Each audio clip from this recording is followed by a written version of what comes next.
Yeah, so I had to prepare for this question. I took a bunch of notes because it was really difficult for me to figure out where to begin. I feel as though our entire experience here in this country as Black folk has been one of food apartheid. Black women and femmes were forced to braid Afro-Indigenous seeds into their hair in hopes of sovereignty again on land. However, they also did this simply just to feed their families and communities. Throughout chattel slavery, Black folks were barred from farming for the sake of growing food for themselves, barred from foraging and medicine making, and therefore many of us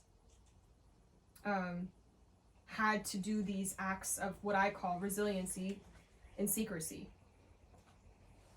Or, they had to rely on the very unguaranteed scraps that they would receive from the master's house, which is exactly how soul food was born. That said, many of our ancestors died from malnutrition and from being forced to drink sewage water due to the material and social conditions that they were made to live in because of white supremacy. So yes, many of us, they just allowed for us to starve to death. And since then, because of this history, Black folks have had to find creative ways against all odds to feed our people by instituting principles of mutual aid, or SUSU, like dispersing community care shares, co-op farms, programs like the Black Panther Party free breakfast program that fed over 10,000 kids a day.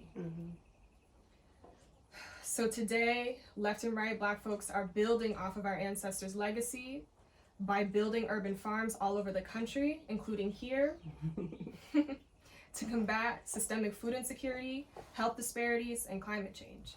Like I said, our entire experience in this country has been one of food apartheid, including now.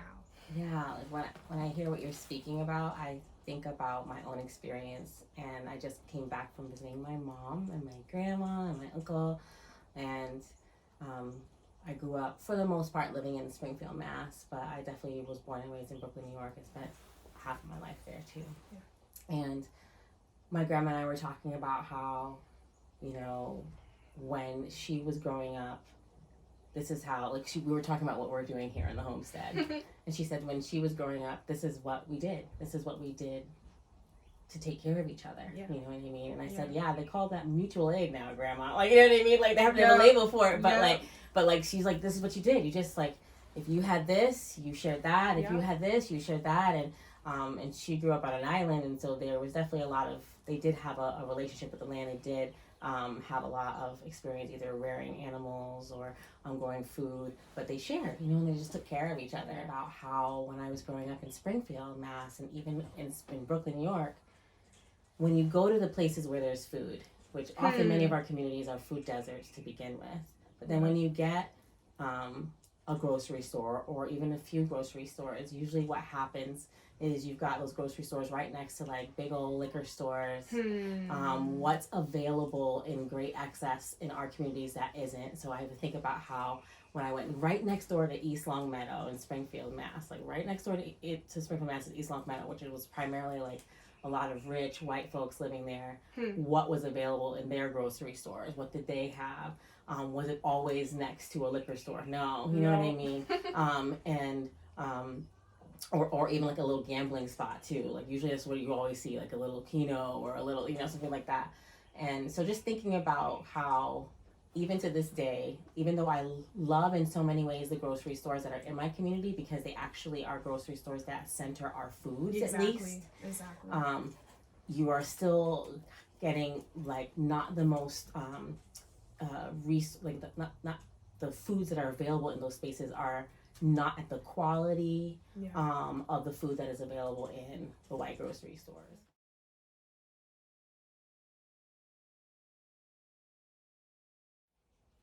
To me, it just kind of begins with the question, what is sovereignty in general? Exactly. So when I think of sovereignty, so speaking for myself and just in this moment, free flowing, when I think of sovereignty and I think of liberation and I think of freedom, I think of all the things that we just kind of spoke about in some ways. How can I, it's not about just getting my bare minimum needs met, but how can I just, it's the time and the energy that is dedicated to that, that will then be freed up to be able to be utilized in different ways in my life. So if I think about the ways in which we have to fight again for those scraps, you know what I mean? Because we don't have food liberation, we don't have liberation in many ways, just in general.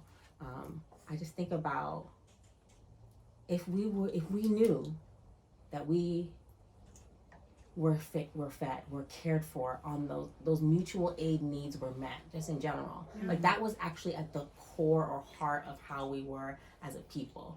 That there was no question about the fact that we will all be fed, that we will all be cared and well too. I'm not talking about more than what we need, you know, like in that dominance culture way, but I am talking about like, you know, in the way of like the truly cared for, which we have the abundance and the ability to do. If I'm not having to worry about that or even use my time and energy towards doing shit that I don't even love just so I can get fed, you know what I mean? What can I do? Exactly. Who could I be? How much time and energy is spent on that? The way I have to think about this question is like, how do I see it? Like, if it was real and if it was here, like, what would that mean for our people? And so I kind of just listed like what that would be, or what it could be, at least. And I also think that this ties into if we were ever to realize it. It would mean having autonomy over food, meaning not having to worry about if you're going to be fed that night, if you could feed your family, how long you could feed your family. It would mean having grocery stores within reach that not only have fresh food, but culturally appropriate food that speaks to us, to our taste buds. It would mean having communal land access, being able to be in community on the land, and the ability to grow our own food and together. It would mean being able to make your own medicine and not have to rely on pharmaceuticals or hospitals. You could take care of yourself and each other. It means being able to nourish our people first through food and ending all racial health disparities as a result of that. Like hypertension, diabetes, all of these things that are chronic in the Black community, a lot of it has to be due to our food, what we eat, the lack of food that we have access to, how processed it is. It would mean healing our generational relationship with food and land due to generations worth of stolen and exploited labor. It would mean connecting with our Afro-Indigenous ancestors and remembering our Afro-Indigenous practices. It would mean federally sponsored reparations and radical land redistribution to our people, displaced Afro-Indigenous people. For me, that is freedom. That is freedom. Being able to guarantee the health and the longevity of my people, that is freedom.